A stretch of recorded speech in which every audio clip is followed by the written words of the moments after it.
I don't have any humans that I can practice with. That's part of what's been taking me so long to submit this. So here we are. I'm gonna do my scenario on a postpartum hemorrhage. I'm gonna try my best to role play because I'm not really good at that. Client is a G2, P2. Excuse me. Presented in labor at 40 weeks, 2 days. This is a home birth. Birth was uneventful. Went really well. So I'm gonna present the scenario from the placenta being born and onward. Very funny. Alright, so placenta has been born, and I'm observing some brisk bleeding. Estimated blood loss as of right now looks at about 60 cc's. Client seems to be a little pale, and reporting some dizziness. Assistant, can you get me some vital signs on the client, please? Vital signs, pulse, all the stuff and things. All right, blood pressure is currently 90/58. Pulse is 124. Yes. This looks like this is a hemorrhage. All right, let's, I'm gonna go ahead and check the fundus. Uterus is at umbilicus, but seems boggy. So I'm gonna start doing a fundal massage and just expressing any clots that are in there. Rubbing the fundus. Just get in there. Get them out. Baby looks like they're interested in nursing, so quickly, can you go ahead and let's see if we can get babies to nurse. That'll actually help with some of your uterus contract back down, which will hopefully stop the hemorrhage.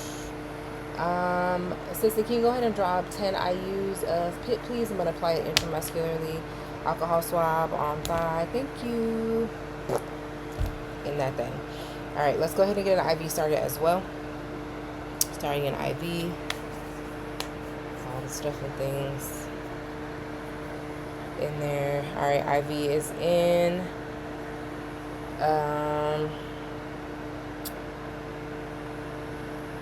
So we're gonna do yep. All right, so PIT has been administered in the left thigh. Thank you. All right, IV has been placed in right arm. Sorry, my brain just turned on. Okay. Bleeding is continuing after drawing with the Pitocin. Sorry.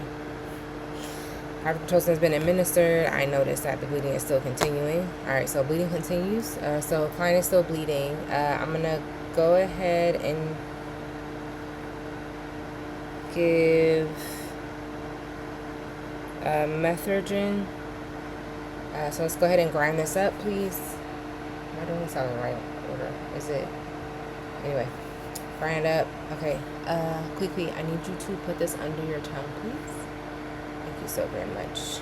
You're doing such a great job. I'm so proud of you. I'm so sorry. I know there's a lot going on at the same time, but we just want to make sure that you and your baby are safe. Okay. Fantastic. All right. So blood loss is approaching 1,000 milliliters. cc's. Bleeding has not slowed down. Client is remaining pale and tachycardic and hypotensive. All right. So let's see. I'm gonna go ahead and initiate bimanual compression. Go ahead and call EMS so we can get them here just in case, please. Thank you so very much. All right. Quickly, I'm gonna have you lay down. I'm gonna have to insert one of my hands into your vagina to create some compression on your uterus, and then my other hand is going to be on top of your belly, right here by your belly button, okay, because I need to compress your aortic nerve. All right, so we're going to take a deep breath. We've called EMS. They're on the way just in case this doesn't help either. Okay, so you're going to feel my hand on your thigh. Here's my hand. Okay, I'm going to go ahead and insert one finger followed by two, And then the wrist is in the middle fist. Put it up in that thing. The other fist down at umbilicus slightly to the left of the client's belly button.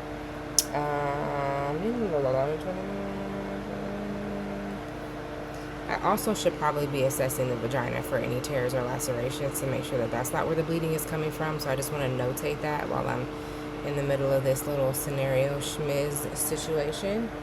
Let's say that I did check. Oh, I forgot also, be forgetting child, to assess the placenta after the birth as well to make sure that the placenta is complete and that there are for the potential of any retained fragments, so that I don't have to go in there and scoop no shit out of there.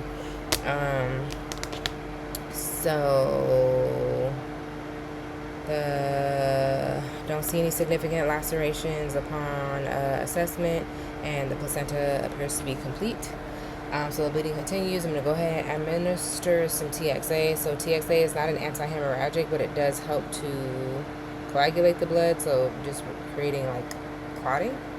And because we have an IV in, I can go ahead and insert this through the IV, doing 1 gram of this every 10 minutes. So I'm going to have my assistant work on that. And then we are going to do vital signs again because it's been about 5 minutes. All right, so after all of these things have been done, it looks like the bleeding is not controlled. The current estimated blood loss is at about 1350. So I think we're going to go ahead and transfer to hospital. Now, in my personal opinion, I will say that I have seen midwives where we've had blood loss for clients that have had well over 1,000, if not 1,500 cc's of blood loss, and have been perfectly fine. And I'm not even showing signs of hemorrhage, so there's that. Calling EMS, give SBAR, client is a G2, P2, had a vaginal birth at home, placenta was delivered intact. Current estimated blood loss is 1,350 cc's. Client is tachycardic and hypertensive. I have administered 40 IUs of Pitocin at this point, 10 intramuscularly, 30 via IV. Gave the client Methergin sublingually, and then gave TXA. I've done bimanual compression. Currently doing bimanual compression and have IV fluids running. Baby is stable and with her partner, with Queequeg's partner. Assistant, can you go ahead and do some fundal massage, please? Compressing. Thank you so very much. Thank you so very much. EMS has arrived. Client has been transferred. Yeah. Okay.